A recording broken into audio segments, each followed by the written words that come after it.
Hi pals, it's me, Artie, they them pronouns only, and this week I'm actually finally talking about what the fuck has been happening with my medical care. So after my autoimmune flare-up last year, we decided to muck about with my Mercaptopurine. I was on a very low dose due to IBD, Crohn's, doctors, people, I don't know, pharmacy. I was on 25 micrograms at the time. We upped it to 50 and I've been okay on 50 so far. But every time we've tried to up it any further than that, it's not gone very well.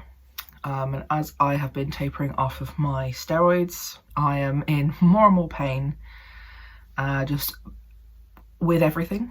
It's been a bit of a pain in the ass, to be completely honest. We tried to up my Mercaptopurine to 100 micrograms from 50 in a bit before June, and my liver function tests went up for the next couple of months after that.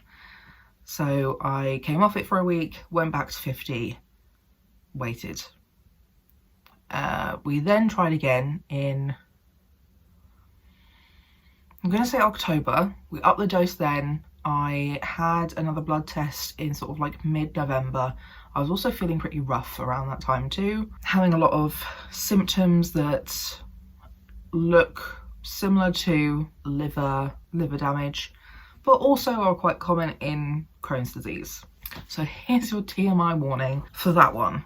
I had clay colour stool for a good couple of weeks. I had a recurrence of bloating, diarrhea, being up all night with nausea, vomiting sometimes, pain, stomach cramping, worsening fatigue. And it looks like one of my blood tests showed that my B6 for my blood cell count or whatever was off. So after I had my Mercaptopurine dose changed again, came off it for a week, went back at 50, I worked really hard on trying to consume and help make the consumption and absorption of like B vitamins like as optimal as possible. I don't know what my sentence just was, so you're gonna just have to vibe with me. I have not been on my ADHD meds for quite a while because I felt quite feel like pure shit, mate. Just want her back.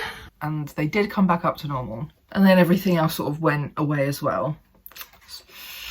Can't be sure whether that was purely Mercaptopurine or maybe it was like one of them Crohn's things, or what. I have been having recurring like mini episodes like that with Crohn's anyway. Stomach cramp sort of pain after eating meals, but like no particular pattern. Having those episodes for like maybe a night or two. This was the only circumstance of clay colour stool though. But everything else has happened a couple of times where I've been like so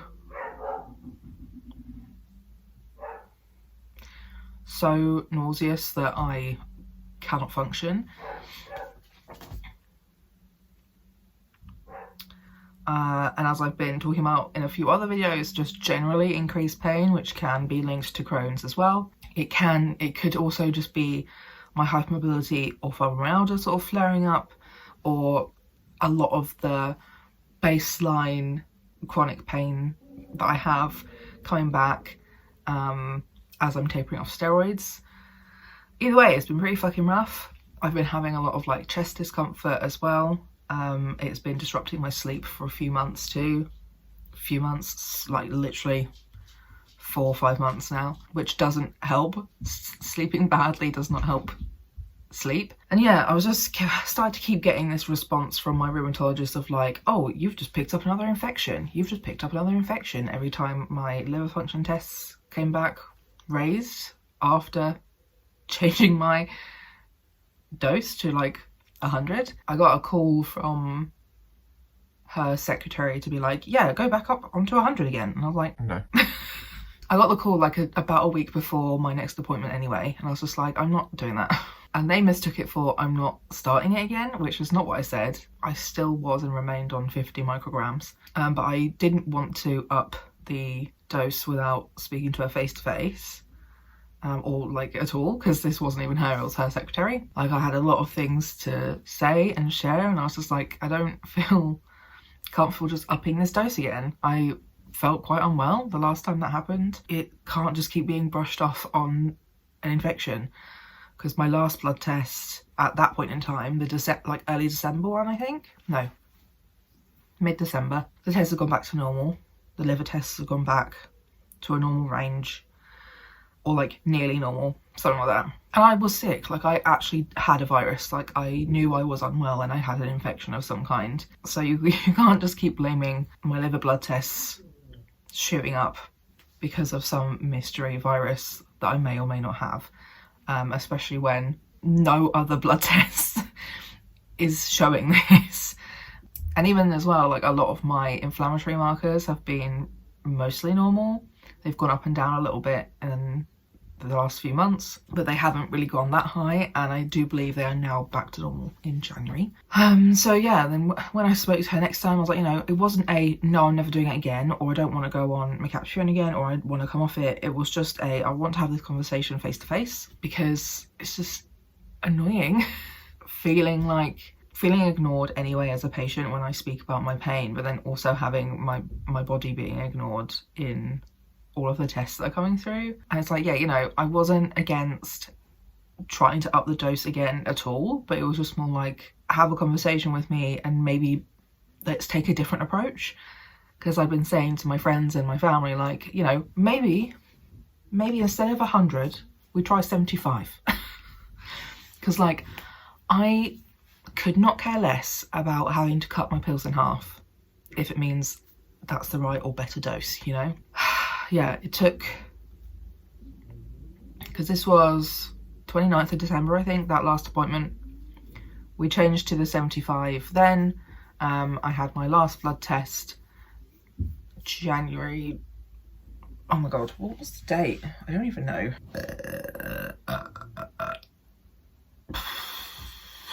Oh my god, babes. So I think it was last Wednesday, so the 25th of January. So like about a month's gap. And the liver tests have gone up again. Who knew? Who'd have thought? Who'd have thought? Who'd have fucking thought? So yeah, Wednesday, had the blood test. My rheumatologist rang me that evening at like 8 o'clock to say, oh, your liver tests have gone up again. I believe you now. Just dropped back down to 50. So that's kind of the update specifically on the rheumatology side of things, with Mercaptopurine. I've just had a phone call with my gastro consultant. It's been a wee while since I've seen and spoken to him as well. Because unfortunately, like, I don't see him in person at all, which is valid if you don't want to do in-person consultations. Totally valid. Keep yourself safe. So I've had quite a build-up of like things to ask for a while now. So it's a bit all over the place. There were just some things I wanted to ask about. So I also asked about the poor sight thing. My rheumatologist doesn't think it's probably any of my medication. She thinks, if anything, it's the steroids, but she just thinks that my sight is just getting worse with age. I'm like, again, the timing of my eyesight getting fucking worse correlates with adalimumab/steroids starting. So he also thinks it's probably steroids. He's not heard of a link with adalimumab, but I have seen some research and some other optometrists mention it and talking about it and saying it's definitely like a link. But hopefully babes, it's steroids and I'll get off the steroids this year. I will get off the steroids this year. I'm manifesting getting off the steroids this year. We're gonna get off the fucking steroids this year. And he was talking about that steroids change kind of like fluid and sugars in your body, so that could be it, especially as a long-termer. Told her about the Crohn's symptoms that have been happening more and more frequently. I got this really random Mercaptopurine letter that I was very sure was not pour moi, where it was like, you might be able to come off of Mercaptopurine because of recent research. So poo in this pot. I won't tell you otherwise. So I was like, I assume that's a no because we're literally talking about the Mercaptopurine right now. My first question to him was about what's been going on with my Mercaptopurine and liver tests. And I was like, yeah, is it common for someone to tolerate like a smaller dose of Mercaptopurine but not a higher dose? And he was like, yeah, that's super common. I was like, in your face, rheumatologist, who said it's not common at all and usually you either tolerate it or you don't, full stop. I had like, you know, my autistic brain was like so many logical questions. I was like, okay, but why are we checking then if it doesn't happen? But yeah, so he confirmed what I thought anyway. Mental illness, what was I saying?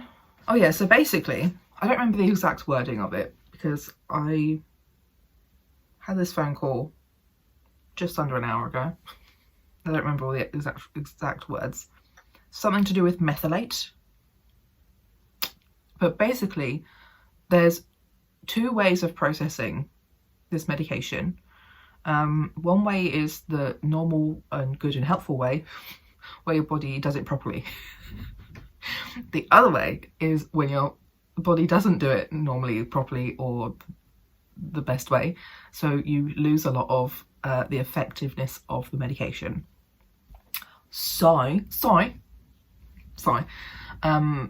we're going to do a blood test when I've been on the 50 dose for about 4 weeks, which basically coincides with when I'm due my next blood test anyway. I was like, nice, that's completely fine, I will do that.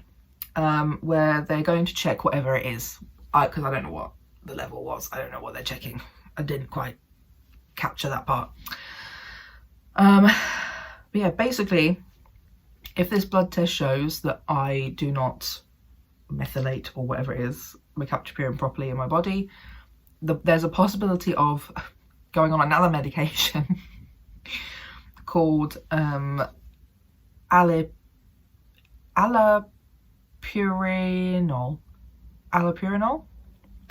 which rang a bell in my brain, and apparently it's because my granddad's on it for gout or something like that, gallbladder, I don't know, one of those. That's what the Gastro said as well, is it's usually used for this, but basically it helps actually get the medication to be used properly. So if that's the case, I can start this new medication and see how some of my other tests and stuff go. I may be able to up my dose as well of Mercaptopurine. And this is why it affects your liver, is that, or it could be why it's affecting my liver, because instead of my body doing what it should be doing, it's being put through the liver instead, or something like that. Many things I need to research to understand properly. This is just a, why the fuck is this my life update, you know? So that's quite a good outcome, really. There's still further options without having to actually adjust any of my medications just yet, except for maybe adding one. So that's the current plan. He's also going to then ask the pharmacy department, the IBD pharmacy, to have an appointment with me, whether that's in person or on the phone, I don't know, doesn't really matter to me, to kind of go through allopurinol with me and what that means and all that sort of thing. So I'm sure I'll update you sometime around then. That's kind of the update for now. That then kind of null and voided a few of my other notes on here, which were about like medication options next. So I said that to him. I was like, yeah, I will save those questions for next time after I've had these tests done and stuff like that. He also wants to do another small bowel MRI. He wants to do another calprotectin as well. I think the last time he said I had a small bowel MRI was about 3.5 years ago. I literally don't remember. Like, I remember it because I've only had 2. But yeah, it was a while ago. And then also my colonoscopy was like even further ago because that was 2019 February. So that was, what, 2023?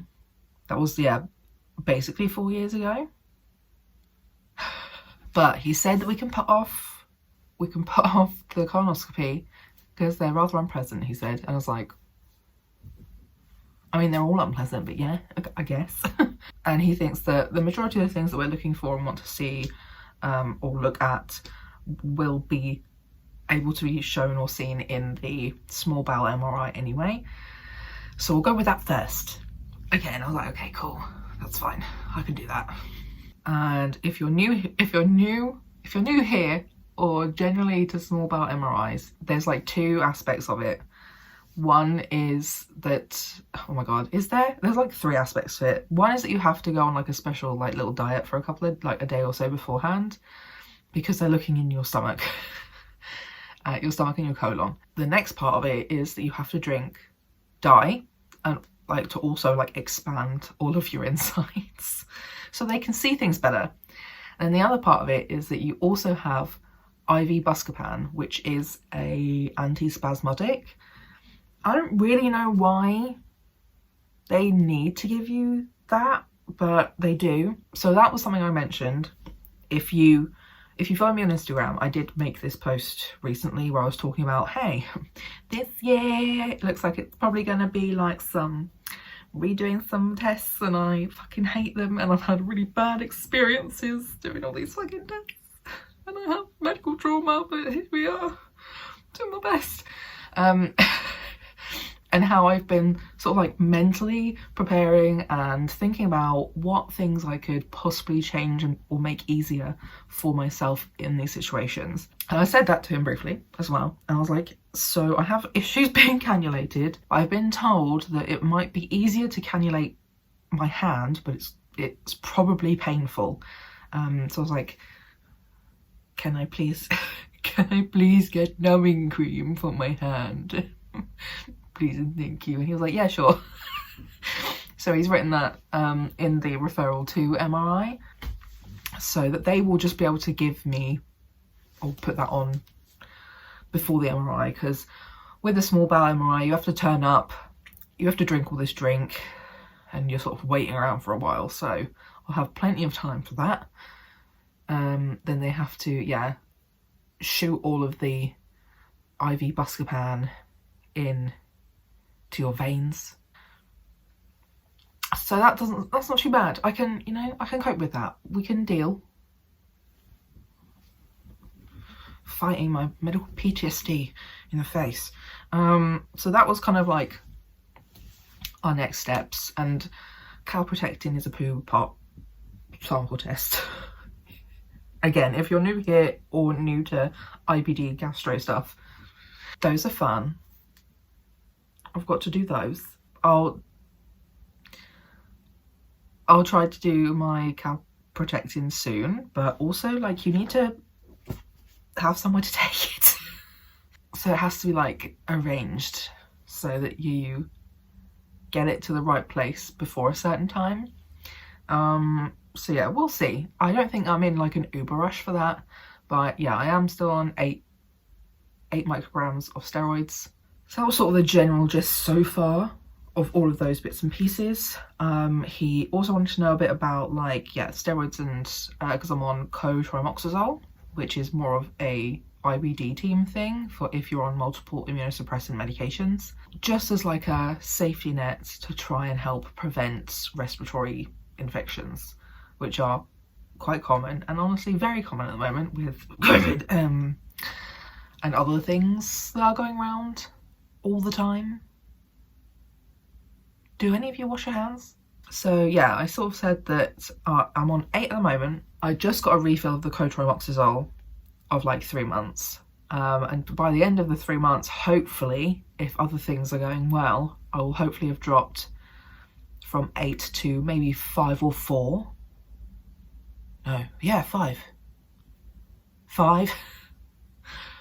Okay, can't count. 5 micrograms by then, which is also kind of generally considered a holistic dose. It's a safer long-term dose for most people to be on, which will make it more accurate for inflammation tests. So I don't know, I'll probably end up doing another calprotectin around then as well. And he was like, okay, that's fine, but I also, please ask them in the IBD pharmacy team of like what would be considered like low enough for me to come off of that, because I'm not the usual case they deal with. They usually only give you like a short course of cotrimoxazole, because most people with IBD conditions are only on 3 immunosuppressants short term, i.e. they're on steroids short term on top of their other conditions, other medications. So yeah, that's the kind of go ahead at the moment. Hopefully I'll be able to come off some medications, start some new ones that will help make other ones work better. My rheumatologist also would like a PET scan done this year, but also, yeah, that needs to be done somewhere under 5 micrograms of steroids or off them, just to like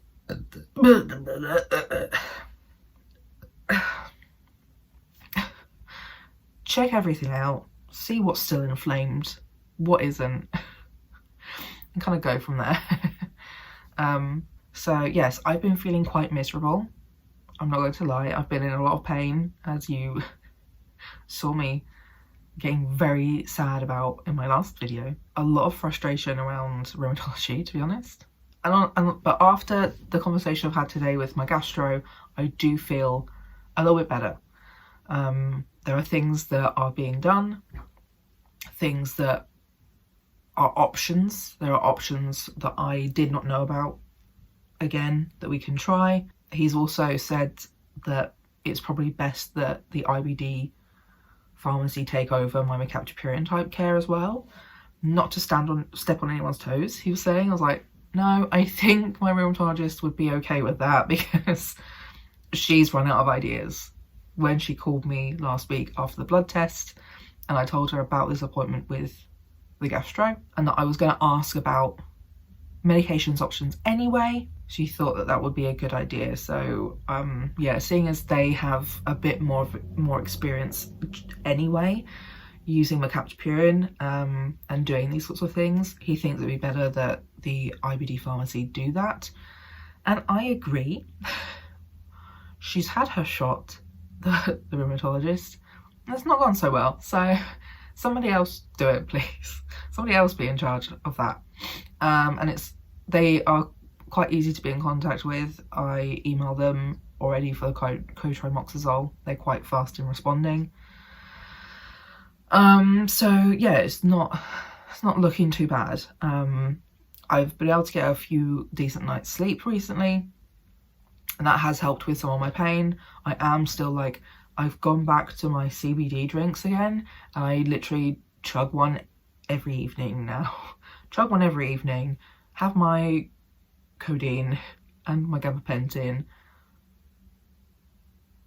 and it's getting a little bit easier. And then yeah, I have my first full-on proper session of EMDR for pain tomorrow. We sort of did the setup appointment last week, so yeah, if that's interesting to you, or if I feel like it, I will make a video around EMDR for pain as well. From my brief bit of reading, it's quite interesting and does make a lot of sense to like, especially the family of pain medication that's kind of to do with like nerves / they're used for like mood stabilizers, mood disorders. So like amitriptyline, pregabalin, gabapentin, duloxetine. Those are all meds that can be used as nerve-related pain management / mood stabilizers. All because there's apparently some kind of like link with your brain misfiring / misinterpreting certain signals as pain. So that's kind of where some of that EMDR links make a lot of sense. You know, who knows, maybe that is what's happening in my brain. Maybe that's correct. I don't think that's all that's happening, because I'm pretty sure there's other things that are just happening because they hurt, but sometimes bodies are weird. Mine is especially weird, you know. But yeah, I'm feeling a little bit better after that phone call. I'm just, yeah, trying to take care of myself, but also do things that bring me joy. So that maybe next week's video is the things bringing me joy at the moment. Who knows? Let me know if you'd like to see that in the comments. Like the video, leave a comment, subscribe to the channel, share my video, helps the algorithm. Keep supporting me as a small YouTuber, small creator. We are, you know, I'm low-key like chuffed at myself. I feel really proud about the growth of my channel. I've hit my 650 subscriber goal, and really it's not that far. It's not that far off 1k. I don't know how to math. So 650, 350, oh, same. 350 divided by 11. So if I'm to reach 1k subscribers this year, I need to be gaining about 31 or 32 subscribers a month, which I don't think is like too much to ask, because, you know, some months the growth is faster than others, but definitely shorts have been doing something. So I think that could be doable. That, besides the watch hours, so don't forget, watch the videos all the way through and watch them all at once. Because the watch hour requirement is ridiculous. It is fucking ridiculous, mate. But yeah, either way, doing all these things is very helpful and supportive. Also, sharing or retweeting or like whatever my promotional posts on other social medias is super helpful. It's all free. You don't have to pay to help me at all. But yeah, that's all from me today. And I'll see you next week. Bye.